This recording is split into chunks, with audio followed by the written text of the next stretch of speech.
Okay, 1, 2, 3, 4, 5.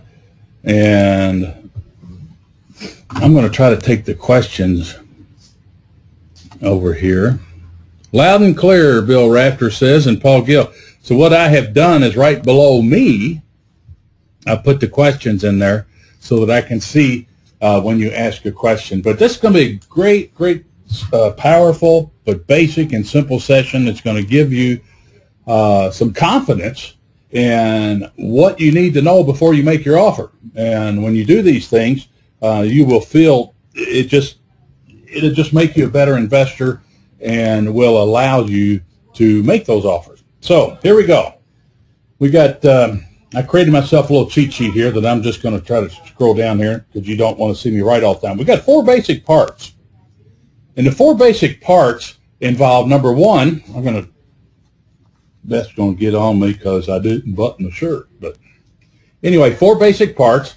Those parts are, number 1, the property itself that you're doing your due diligence on. Number 2 is the seller. Okay, you need to know some things about the seller before you make your offer. You need to know some things about you, and we're going to go through each one of these. And then number 4 is what we call an exit strategy. Okay, and now exit strategy, let me share this with you. When I got started, okay, without any training, without any coaching, without any mentoring or anything like that, nobody to shadow, I bought many properties and houses simply because they were a deal. Didn't have a clue what I was going to do with it. I just bought it because it was a deal. So I'm going to show you how you can protect yourself. All this stuff here is to keep your butt out of trouble and to make sure that you've got a good or great deal. Okay? So we got the exit strategies. Well, let's go over number 1. We're going to go over these things here on number 1 on the property. I'll scoot this up for you.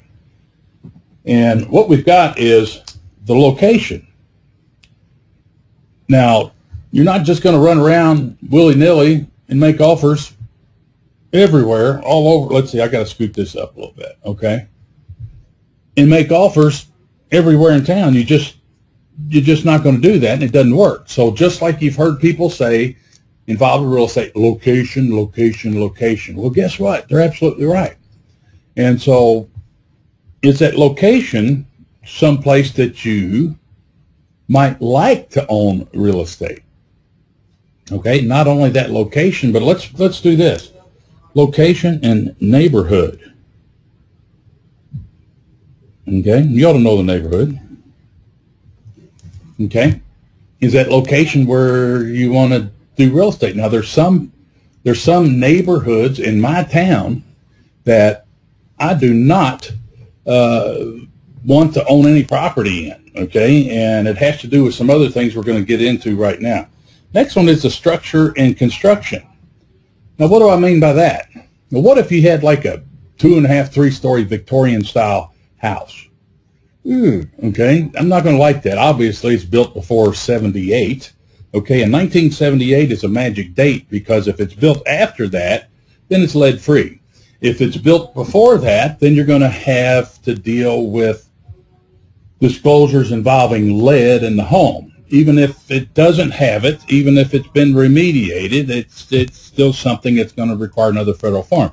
Now, if you live in Philadelphia and you live in some established cities on the eastern coast, most everything has been built before 1978. So, but in my town, we're going to take a look at that. The structure and construction. Okay, is it a brick home? Is it a wood siding home, which would be brutal? Okay, asbestos siding homes. We have those in my town. You probably have them in yours. Vinyl siding. We have the cedar siding, and there's many others. Creek rock, Bedford stone. So, but anyway, what's the structure construction of it? Okay, and I'm going to put in here the quality of that. Okay, now we've got some neighborhoods in my town. I'm not going to mention them. But what it appears that most of these houses have been built with, it looks like somebody saying working at a factory. They would take home the wooden pallets and they would scab them together they would scab them together like this, like here might be a pallet board here, okay? And then they take another one and scab it on this way, and they take another one and scab it on this way, okay, until it made the length of a 2x4. And they would use that to build their walls in the house. I'm not kidding. Ceilings, all, everything. They might scab more if they needed a longer one. So instead of having an 8-foot 2x4, they got an 8-foot, basically maybe 3x4 by bundling all these things together. And so you could just tell that the quality of the construction is nowhere near a real quality home builder that's developing a subdivision or something. So the quality, you got to watch that. And I mentioned here, built or before or after 1978, that's going to be because of lead paint.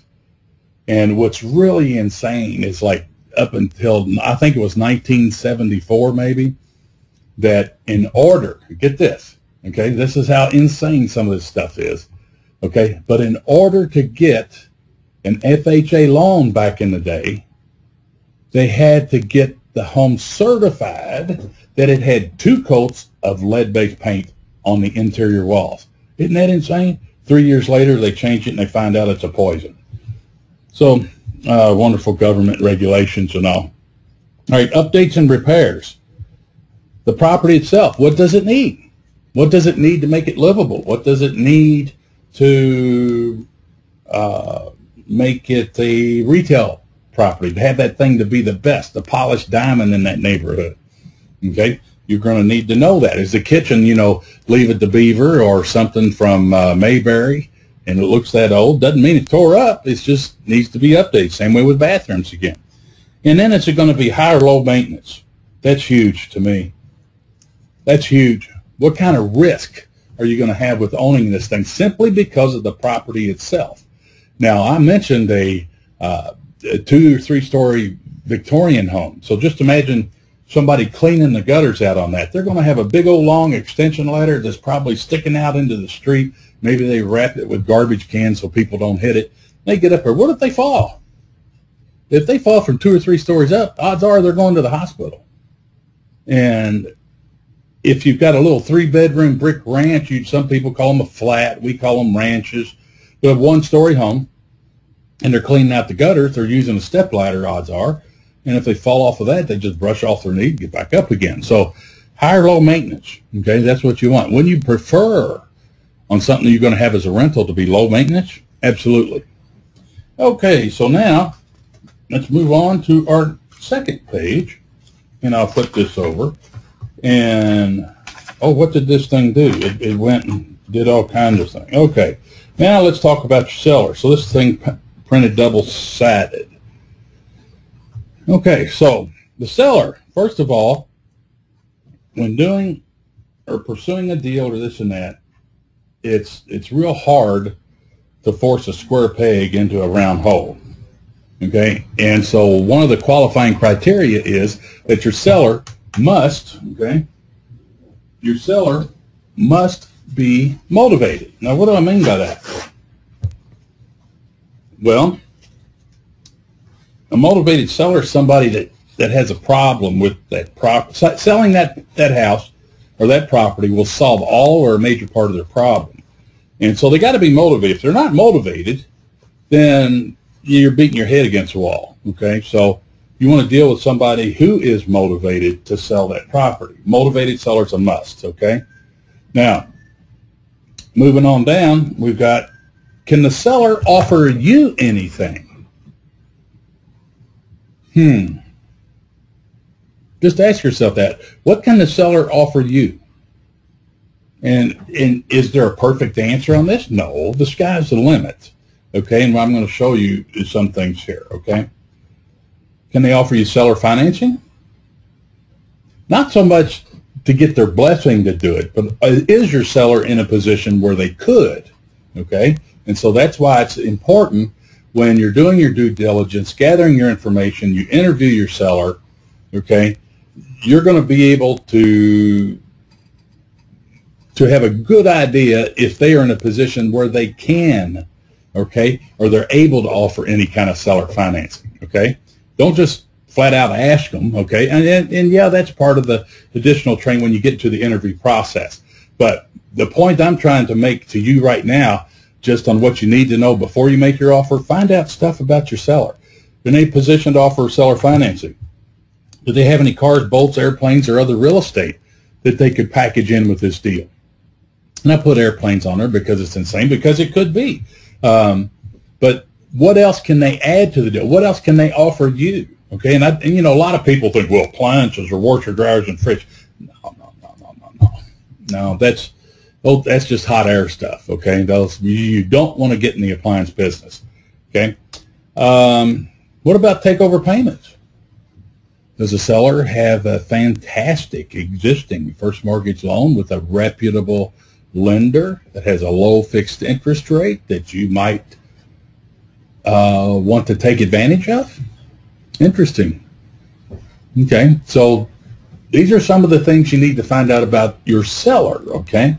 And it's not that you got to quiz them and see what they can offer, okay? But you're going to interview them, and then you're going to connect the dots and move forward with the additional proper interviewing of your motivated seller, okay? So is the house vacant? Okay, that's going to be an additional motivating factor for your seller, okay? A lot of times you'll see more times than not, it's either vacant, they might have a tenant in it, doesn't pay, or worse yet, a family member that hadn't paid in a long time. There's just literally thousands and thousands of ways that somebody owns real estate can become a motivated seller. What about possession at closing? Okay, is the seller in a position where you can get possession at closing?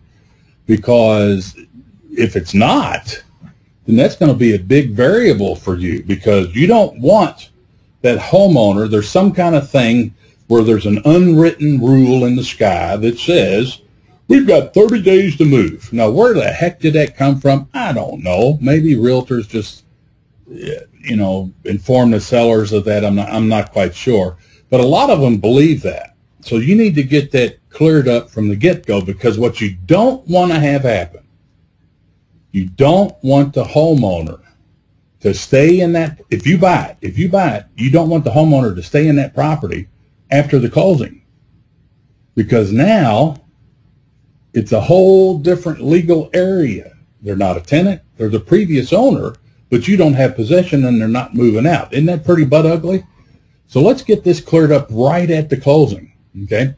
And right at the closing, when we talk about possession, okay, if in your offer you make arrangements for your homeowner, okay, to stay in the property for X number of 30 days or 45 days or 2 months or whatever, you want to have a rental agreement become part of your closing to buy this property, so that effective, okay, if whatever you want, you could have in 5 days they got to get out, 7 days they got to get out, but in case they don't, let's have this rental agreement, let's get it signed, and it says beginning on this day you can charge a daily rent, you could charge a weekly rent, but either way, don't think normal rent. I don't want you to think $800 a month or $1,200 a month. I want you to think more like $100 a day, okay? Something like that, just to get them motivated to get up and get out of there, okay? So possession at closing, that's a big one, okay? You want to know that about your seller, if they can pull that off. It's best to get possession at closing. Okay, number 3, this is all about you, okay? Now, let's learn about you. Okay, let's see. Don't see the record button. Oh, that's right. I got it recording. I just need a reminder to hit it. Okay. You're logging in the wrong place probably there, Eric. So let's do you. Okay. Now you, how can you buy? Okay. We can create unlimited scenarios. Okay. If I'm going to use me. When I got started, I had less than $1,000. So could I be a cash buyer? No. Okay. Did I have resources to cash? Not really. No. Did I know what I was doing? No. I was just winging it, kind of doing the Nike thing, just doing it. But ask yourself, how can you buy? Okay, do you have cash or resources to cash? We just finished some webinars where you could get up to anywhere $50,000 pretty quick, but up $250,000 in parking cash on the shelf. That's huge. Why do you want to buy it? Now, I might have mentioned this just a few moments ago, but when I got started with no training, education, this and that, if I thought it was a deal, I bought it. That's why I would buy it. I don't want you to do that. Please don't do that. Take that off your board. Okay? Why do you want to buy it? You need to know this. Okay? And that does page 2. Now I got this one here. This one's huge. Why do you want to buy it? Okay? Had I known this right here, this exit strategy thing, I might not have bought 100 houses or so because of this. But anyway, wholesale. What's your exit strategy? Can you wholesale this property? Yes. Every property you make an offer on, you've got to be able to have wholesale as an option, as one of your exit strategies. The easiest, the simplest, and if you can't wholesale it, it's not a deal. But wholesale. Then we got another one called wholesale to an investor and seller finance. Now, what's that mean? All right, so you can do, I know people that are on this call right now, you've got, if you live in a highfalutin area, you know, you could have rental properties for $300,000, single-family houses, $300,000, and other places, like my town, you can get them for $25,000 for a 3-bedroom that rents for $800 a month. So what if I bought one of these $25,000 houses and I bought it for $10,000? Could I wholesale it to another investor and seller finance this? Yeah. What if I wholesaled it to the other investor for $20,000 or $25,000? How much down payment would I like to have? So I bought it for $10,000. Guess how much down payment I might want? How about this? If I pay $10,000 for the house, why not $10,000 down payment and then seller finance the rest? It can only be done with an investor. You cannot do this with owner-occupant because of the Dodd-Frank Act. Just take this out of your vocabulary, out of your catalog, out of your investor toolbox to buy stuff. Never, ever offer any kind, shape, form, anything of seller financing to an owner-occupant. That will keep you out of trouble. Only to investors. And I'd have that language in your paperwork, okay? So you could seller finance that. And the seller financing part could probably, a lot of times, double your profit on a wholesale deal, okay? Wholesale. Now, that's something that we teach and not many people know about. But that's a process where you're going to get a cash retail buyer. You're going to sell it for cash. You're going to get a retail buyer, and it's basically going to be broom clean and odor free. Okay, and that one is fun, wholesaling. Okay, I like doing that. Done it many times. Okay, now you see in here I've got buy, fix up, and retail, and I've got a line through it. Why do I have a line through it? The reason I have a line through it is because of this one here, and because of this one here. Fix up, okay? It could take you, if you've got a job and you're going to try to fix this up and do it yourself, it could take months. If you've got a job and you're trying to oversee other people doing it, it's going to take some time. If you don't have a job and you're doing this, it still takes your precious and valuable time to babysit this thing. And if you're babysitting the fix up and the rehab and the repairs, what are you not doing? You're not out there doing deals. You're not out there looking for deals. So that's part of it. It eats up so much of your time. And then retail. When you want to sell something and retail it, I'm going to assume that you're catering to the arena of the first-time home buyer. Now, if you're in the luxury homes, well, then that's a different thing. And if you're into junkers, I wouldn't even try that. But if you're in the first-time home buyer bubble, okay, well, then you got to have an FHA inspection that it's got to pass, and you're expected to pay so much of the buyer's closing costs, and that just chews up and eats into your profit big time. And you know what? When you look back at it, every investor that I've worked with who has done this, buy, fix, up, and retail, have I done it? Yeah. Back in the day when you could fog a mirror and get a loan, okay? But every investor, after the economy tanked and we had a big old shake-up or what have you, those that do buy, fix, up, and retail have not been very happy at all, because what they expected to make versus what they ended up making was about half of what they expected, plus the hours and hours and days and weeks of their time that it absorbed. So I'm encouraging you to do one of these three here, okay? And because they're so much faster, simpler, and easy on you and don't eat up all your time, okay? And you really don't need any money to do it if you do it right, okay? Now, next one, buy and hold. Well, buy and hold, simply put, means it's a rental. So you like the location of the property, it's a style or construction that you like, the property qualifies, the seller qualifies, and you know what? This will make a good rental house. This will make a good rental property. Well, that could be your exit strategy, but you need to identify these things of what you can do and can't do before you make your offer. You'll map out, run your numbers on each one of these things, okay? And in this here, I'm more focused on this than anything else. I will not do a deal today unless it's in my Roth IRA. And if you don't have a self-directed, okay, self-directed Roth IRA, okay, you need to get one. You need to get one for you, your spouse if you're married, your kids, your grandkids. This was awesome. And why?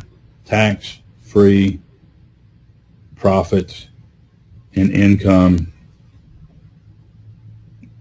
for life. Okay? And believe it or not, got a course on that. If you want to get that, you can give Eric a call. I'm going to put his number down here. And we can get that. But let me share this with you when we get into this Roth IRA deal. Let's say that you make, let's see, how much does it cost you to live a year? And let's say it's $100,000 to maintain the lifestyle that you like, take the vacations that you want, do the things you want, shows, movies, all that stuff, okay? So let's say it costs you $100,000 a year to maintain your lifestyle right now, pay utilities, gas, all that, okay? Now, let me ask you this. Would you want to make an extra $150,000 a year and add it to this, so now you got $250,000 in income, and that's taxable? Okay? I say no. Okay? No. No. I want to take this, put it in my Roth IRA, and never pay taxes. How's that? You live on that $100,000, but think about that. Why would you want, and I mean, we're going to use Fred Flintstone math here in the way that I was brought up and all. I didn't know about all that stuff until I got trained, and I took all the workshops, boot camps, masterminds, mentoring, coaching, all that kind of stuff, and learned about this. So if I can live on $100,000, why would you want to be superstar successful, add another $150,000 to that, and your taxable income then becomes $250,000, moves you up to a higher tax bracket, when you could take, using your head, work smarter, not harder, take that $150,000 real estate profit and do it in your Roth IRA deal. That's pretty neat. That is real neat. So if you want to get some more information on the tax-free profit and income for life, I don't have that website up here now, but if you want it, send me an email, and I'll send you the link where you can check it out and see what you get. And you can get that today if you wanted to. Don't have the price handy. But anyway, so that's it. Now, I got to finish up with Mike Butler, okay? I'm going to write this one in red because it's so important. Your Mike Butler Investor Pledge.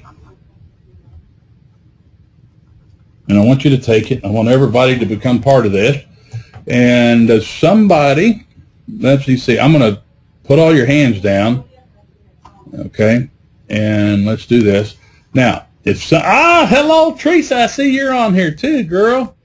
All right, and we got 2 Suzanne Sadiks, okay, and that's okay. It's good. More the merrier. Paul Gill's in here. So let me see. If you know what Mike Butler's Investor Pledge is, please raise your hand, and I'll see if I can unmute you and get you to share it with everybody on the call. So who wants to take a shot at it? And that's okay. So they're scared to raise their hand. That's fine. Okay, that is absolutely fine. So here's what it is. I'm gonna tell you. I'm not gonna write it down. Okay, but here's your Mike Butler Investor Pledge, and I want you to stick to this because, believe it or not, I've gotten a lot of deals when I implemented my own Mike Butler Investor Pledge back around 1992. So here's how it works. Okay, let's raise a hand here. Okay, right hand. Do this with me now. I'm gonna. Because I'm dead serious about this. This will work. This is very powerful, and this is going to make you some money. Okay, I promise to myself and my family, from this moment forward, that I will make an offer, even if ridiculous, on every property that I take time out of my precious day to view. That's it. Okay? So I don't want you, okay, in a nutshell, I don't want you running around, somebody calls you up and says, I got a house to sell, will you go look at it? No, your time's too precious, guys. Okay? Use Mike's property information sheet. You can interview them right on the phone. You can identify if they're a motivated seller.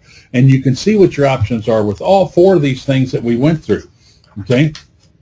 And that's going to be, I've had to flip this one over here. But 4 basic parts. Remember, property, the seller, you, and your exit strategy. So do that using that investor's pledge. Here's how it worked for me. I have gone out and made. Let me pick one particular case here. I'm thinking back. Okay. Let me give you a good one here. The address is 1536 Clara Avenue. Still got it today as a rental. And that was when I was a plainclothes detective for the police department. And, of course, you get to ride the neighborhoods and doing whatever you do back there like a good little Mayberry policeman's supposed to do, or detective anyway. And I saw a Coldwell Banker sign go up on this property. Well, I usually don't pay attention to them.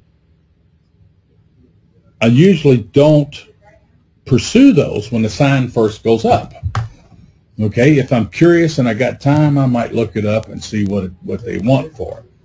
But anyway, I just drove by and let it alone, but I made a mental note. Then I'm going to say 2 or 3 months later, I drive down that street again, and guess what? That sign is still there. The sign is still there.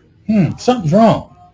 So I call up the agent. Her name is Sam Harden, okay? And she's since passed. And I called her up, and of course, real estate agent's going to act like they know you and say, hey, Sam, what's going on with this house over here on Clara? And she says, well, Mike, tell you what, we had a buyer for it, and we're getting ready to close, and then they fell apart. The deal fell apart. Now, how many times have you heard that from your motivated sellers? A lot. Okay, so the deal fell apart.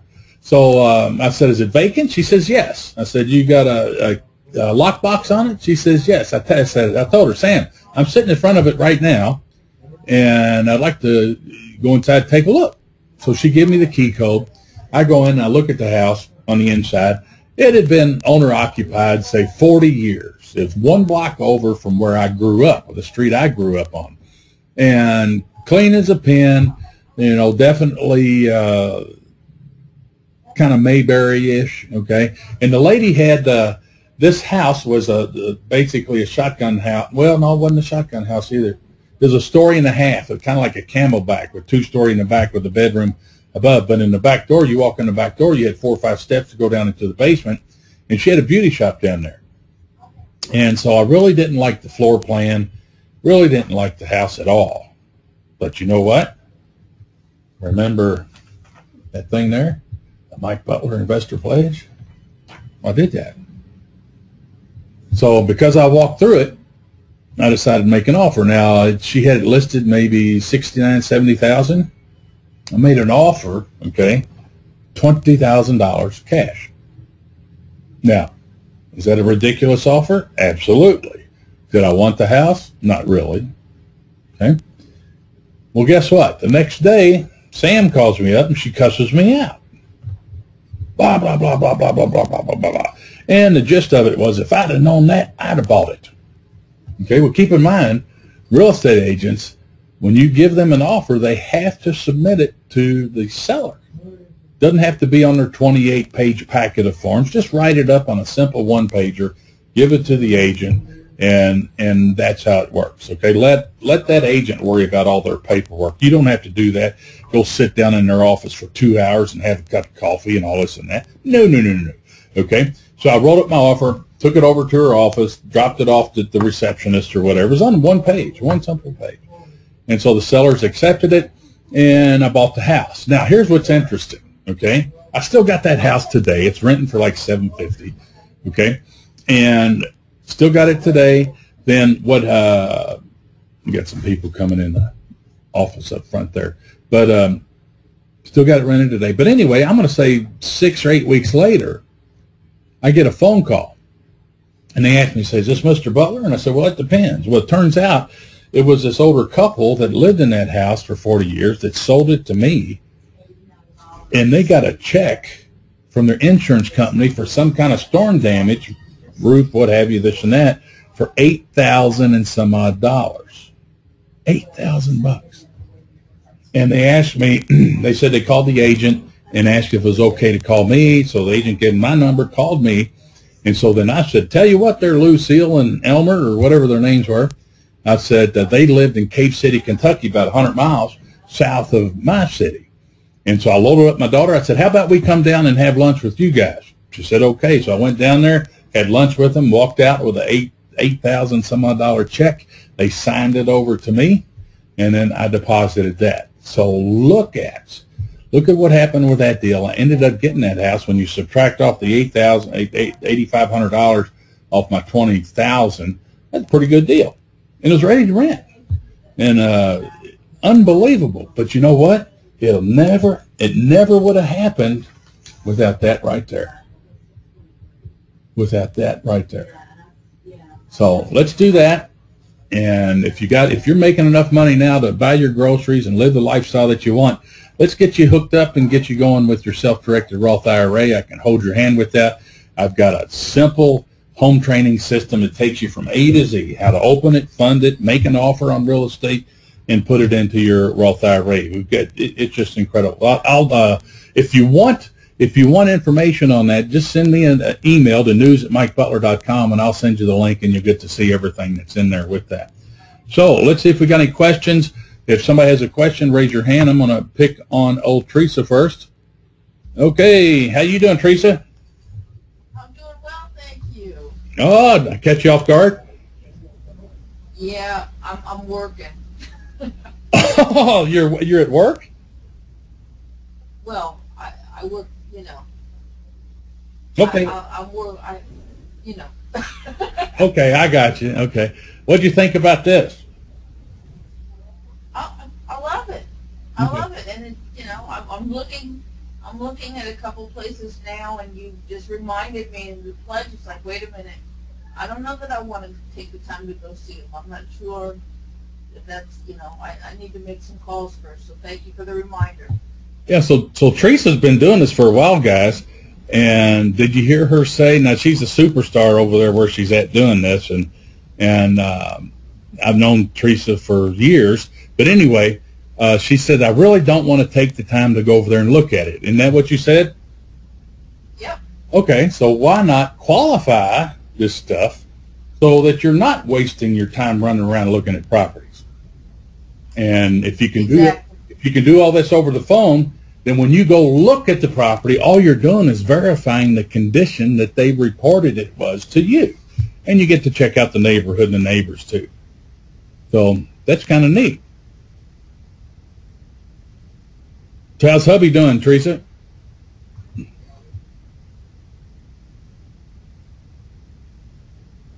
Okay. Did you mute yourself? Maybe her microphone got disconnected. Okay, we got Sylvia has a question. What's your favorite way to hold properties? Okay. That's an asset protection program, and I can say this, Sylvia, I own nothing, but I control everything.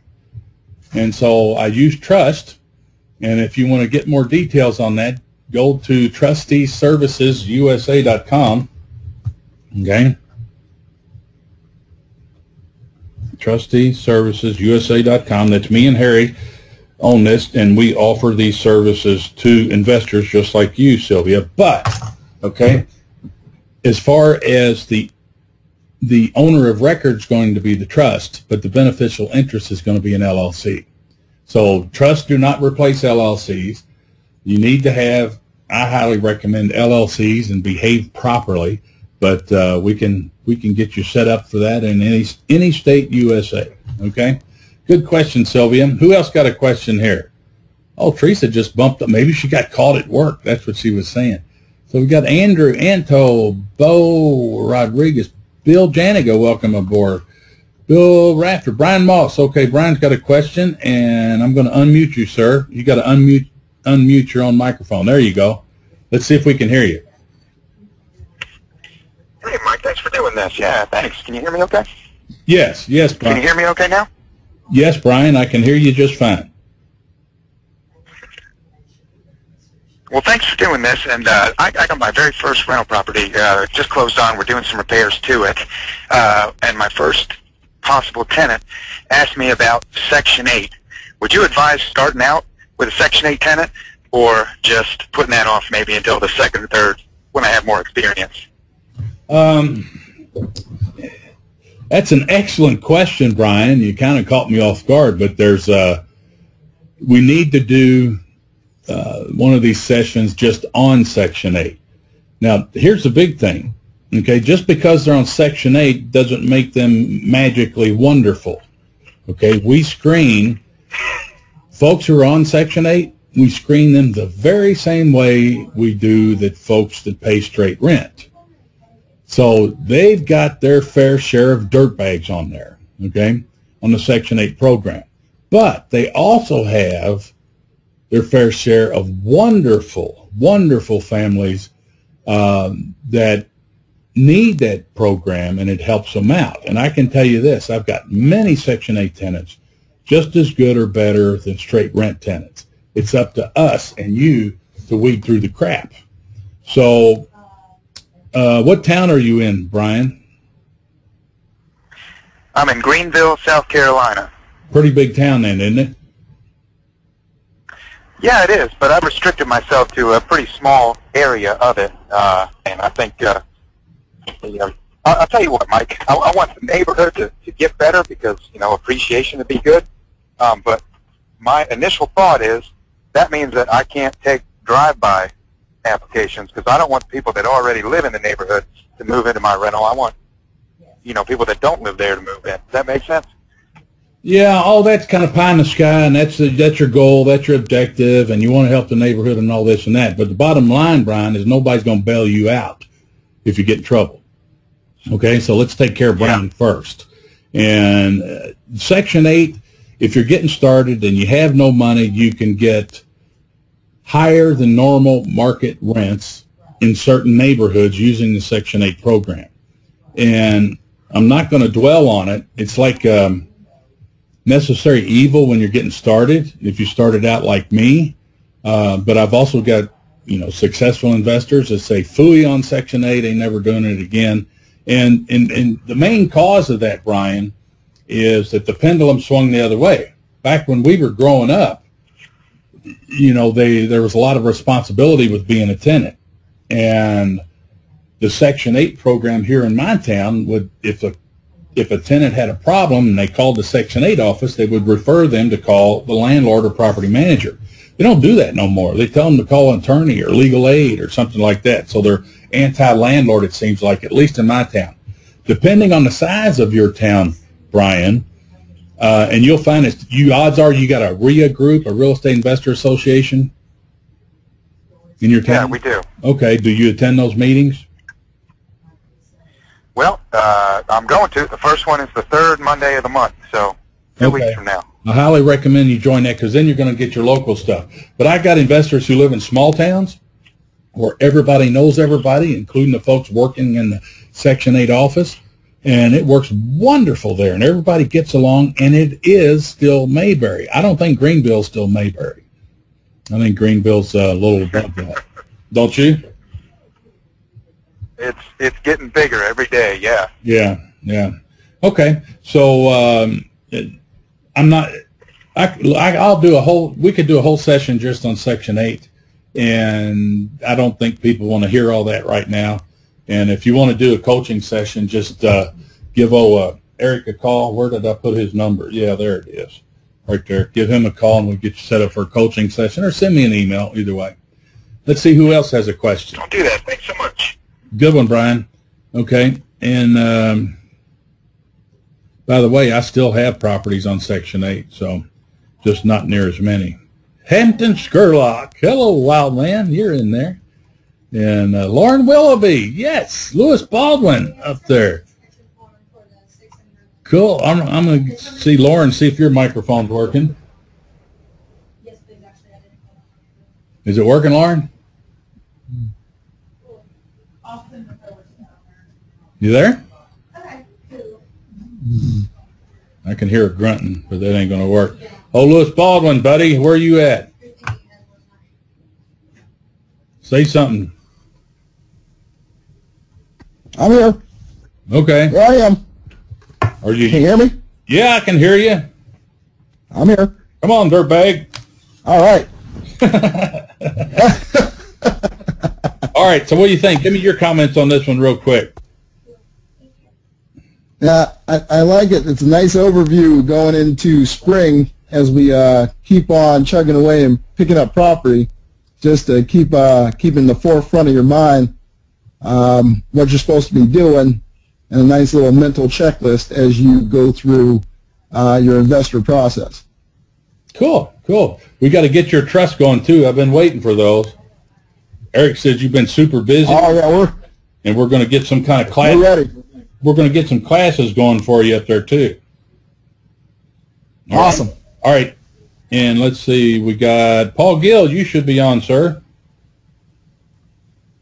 I am. Can you hear me? No, I cannot hear you. Go ahead.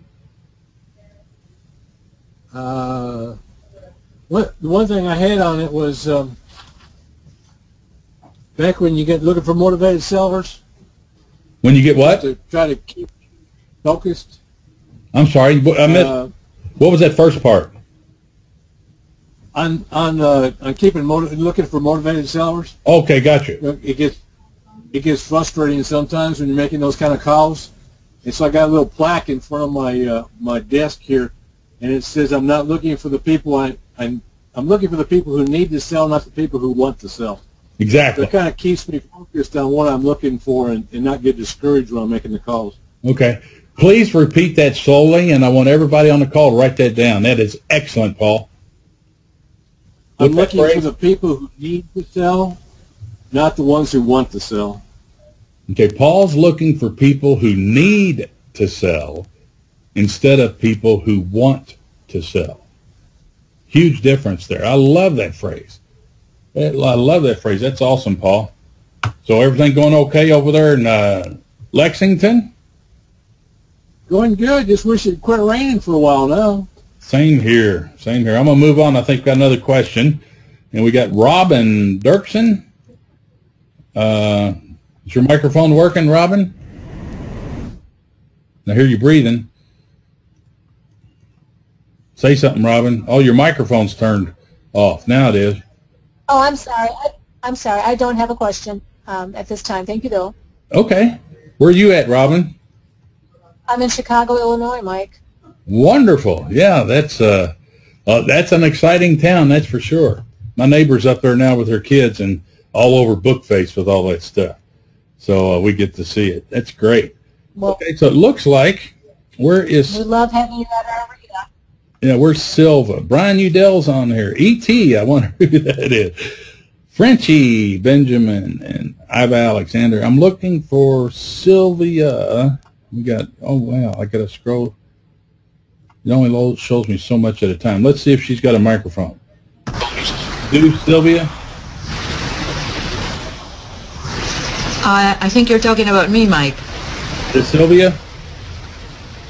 Can you hear? Yeah, can you hear me? Yeah, I can hear you. Go ahead.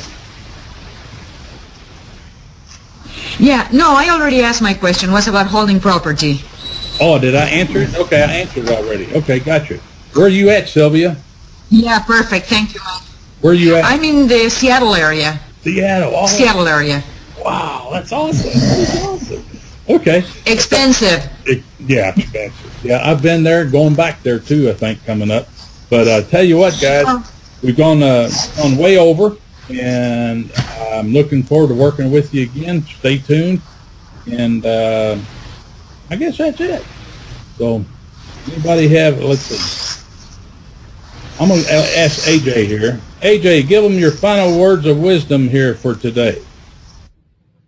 Your investor tip.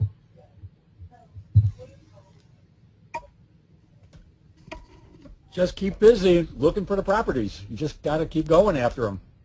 Keep going after them. Make offers. Take no for an answer. Make offers. Make offers. Make offers. Make offers. Yeah. Every deal I've done, Every day. I've made an offer. Okay. So that's it. That's good, AJ. Adios, guys.